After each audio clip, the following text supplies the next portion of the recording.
Hello students, good morning. हम धातु रूप के बारे में पढ़ रहे थे। हमारा धातु रूप का टॉपिक चल रहा था। इससे पिछले वाले वीडियो में आपको हमने धातु रूप की परिभाषा बताई थी।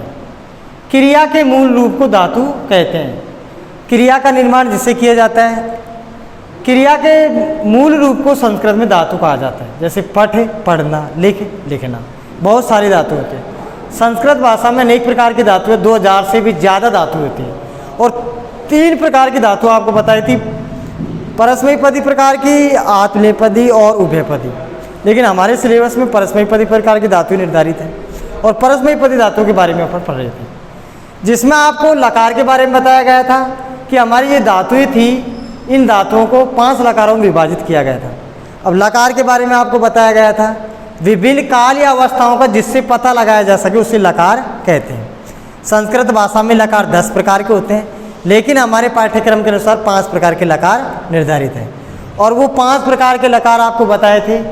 लट लकार, जिसका प्रयोग वर्तमान काल की क्रियाओं के लिए किया जाता है।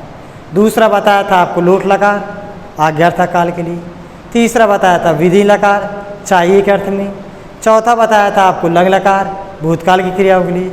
और 5वां बताया था दृढ़ लकार, भविष्यत काल की क्रियाओं के लिए। ये 5 प्रकार के लकार बताए। लकार के बाद में हमने पढ़ा था लकार के पुरुष, कि लकार के जो पुरुष होते हैं वो 3 प्रकार के पुरुष होते हैं, प्रथम पुरुष, मध्यम पुरुष और उत्तम पुरुष। जिसके विषय में कहा जाता है वो प्रथम पुरुष वह अन्य पुरुष होता है। जैसे स पठती, तऊ पठत है, ते पठंती। इसी प्रकार से दूसरा था मध्यम पुरुष, जिसके सामने कहा जाता है, जिसे कहा जाता है वो कहलाएगा मध्यम पुरुष। जैसे तुम पठसी, युवाम पठत है और यूयम पठत है। तीसरा पढ़ा था हमने उत्तम पुरुष। उत्तम पुरुष जो किसी बात को कहने वाला होता है, वक्ता होता है, बोलने वाला होता है, वो कहलाएगा उत्तम पुरुष। जैसे एम पठानी, एम पठावे, एम पठावे। यह आपको लकार के बारे में बताया था। अब लकार के बाद में हमारे जो धातु रूप है, उन धातु रूपों को बनाने के लिए हमको 3 वचनों, 3 पुरुषों की आवश्यकता होती है। और प्रत्येक पुरुष में हमको 3 वचनों की आवश्यकता होती है। तो 3 पुरुषों में हमको 9 वचनों, 9 प्रकार के हमारे प्रत्यय, प्रत्याहार हो गए, और उनको जोड़कर हम किसी भी शब्द धातु में उनको रूप बना सकते हैं। जैसे आपके सामने मैंने ले लिया पठ धातु। पठ का मतलब होता है पठ धातु और इसका अर्थ होता है पढ़ना। जैसे आप हिंदी में क्रिया बोलते हैं, इंग्लिश में वर्ब बोलते हैं, वैसे संस्कृत में हम क्या बोलेंगे, इसको धातु बोलते हैं। पठ मानी पढ़ना, पठ मानी क्या होता है, पढ़ना। अब पठ धातु से हमको लट लकार वर्तमान काल की क्रिया के रूप बनाने हैं। तो हम पहले लकार लिख देंगे। लकार जैसे हमने यहाँ पे लिख दिया लट लकार। क्या लिख दिया, लट लकार। और लट लकार में काल कौन सा होगा, वर्तमान काल। वर्तमान काल, वर्तमान काल, यानी लट लकार का प्रयोग वर्तमान काल की क्रियाओं के लिए किया जाता है। जो कार्य, जो क्रिया वर्तमान समय में हो रही है, जो इस समय हो रही है, वो लट लकार की क्रिया होगी, वर्तमान काल की क्रिया होगी। इसके अतिरिक्त मैंने लट लकार वर्तमान काल के वाक्यों की पहचान के लिए आपको बताया था कि जिन वाक्यों के अंत में ता है, ती है, ते है, रा है, रही है, रहे है आदि शब्द प्रयुक्त होते हैं, जो वाक्यों के अंत में, वो लट लकार वर्तमान काल की क्रियाओं के वाक्य होते हैं। जैसे मैंने आपको बताया था ता है, ती है, ते है, रा है, रही है, इस तरह से। जैसे राम पुस्तक पढ़ता है, सीता विद्यालय जाती है, वे सब दौड़ने जाते हैं, वे सब घर से आ रहे हैं, वे सब दौड़ रहे हैं। तो इस तरह से जो शब्द प्रयुक्त होते हैं वो लट लकार वर्तमान काल की क्रिया होती है। अब इसमें अपन को इसके क्रियापद बनाने के लिए कुछ प्रत्यय जोड़ने पड़ते हैं, जो धातु के बाद लगाए जाते हैं। जैसे अपन इसका रूप बनाएंगे तो लट लकार वर्तमान काल लिख दिया। हमको 3 वचनों की आवश्यकता होती है, इसलिए हम लिख देंगे एक वचन, द्विवचन और बहुवचन। ये 3 वचन लिख दिए हमने। और इधर लिख देंगे हम पुरुष,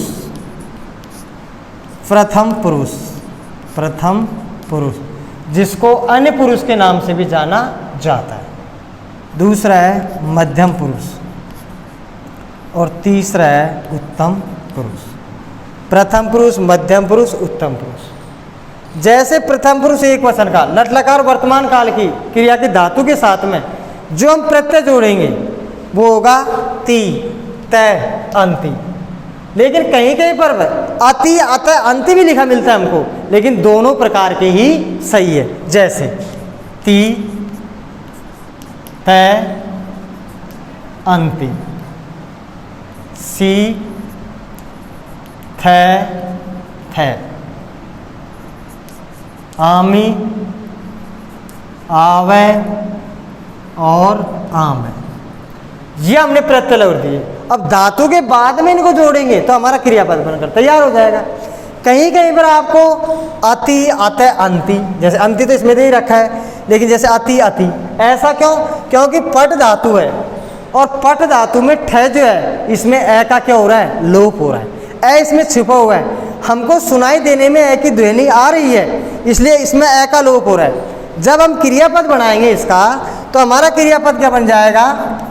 पठती, प्रथम पुरुष एक वचन बन जाएगा पठती, द्विवचन में बन जाएगा पढ़ते और बहुवचन में बन जाएगा पठंती। मध्यम पुरुष एक वचन में बन जाएगा फटसी, द्विवचन में फटते और बहुवचन में फटते।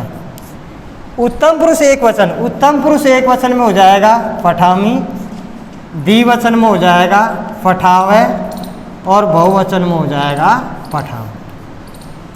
ये हमारा पट धातु का क्रियापद बनकर तैयार हो गया, तैयार हो गया।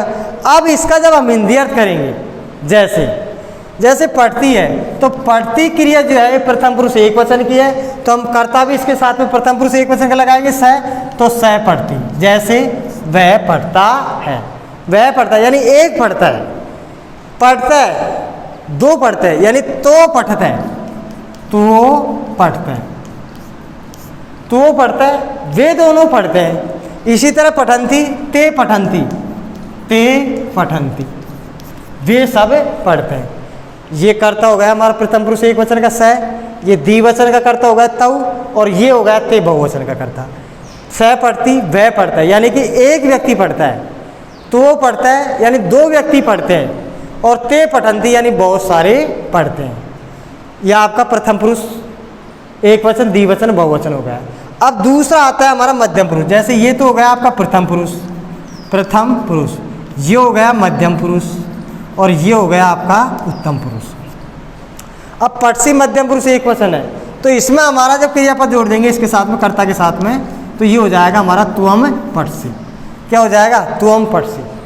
तुम पढ़ते हो, पढ़ता है युवाम, युवाम पढ़ते हैं। तुम दोनों पढ़ते हो, पढ़ता है यूयम, यूयम पढ़ता है। तुम सब पढ़ते हो, तुम सब पढ़ते हो।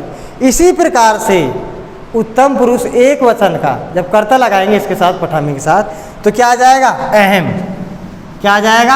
अहम। ये अहम लिख दिया हमने। अहम को हम पूरा भी लिख सकते हैं, अनुस्वार के रूप में लिख दिया हमने इसको, है के ऊपर हमने अनुस्वार का चिन्ह लगा दिया, और ये अनुस्वार का जो चिन्ह है इसका उच्चारण किस में करेंगे? अपन मैं में करेंगे। तो अहम पठामी, मैं पढ़ता हूँ, अहम पठामी मैं पढ़ता हूँ, यानी कि एक व्यक्ति पढ़ता है लेकिन मैं पढ़ता हूँ। और आवाम पठावे, आवाम पठावे, आवाम पठावे, हम दोनों पढ़ते हैं, यानी ये उत्तम पुरुष द्विवचन का कर्ता होगा आवाम, हम दोनों, और पठावे पढ़ते हैं, हम दोनों पढ़ते हैं। इस पठामे के साथ में क्या लिखेंगे हम?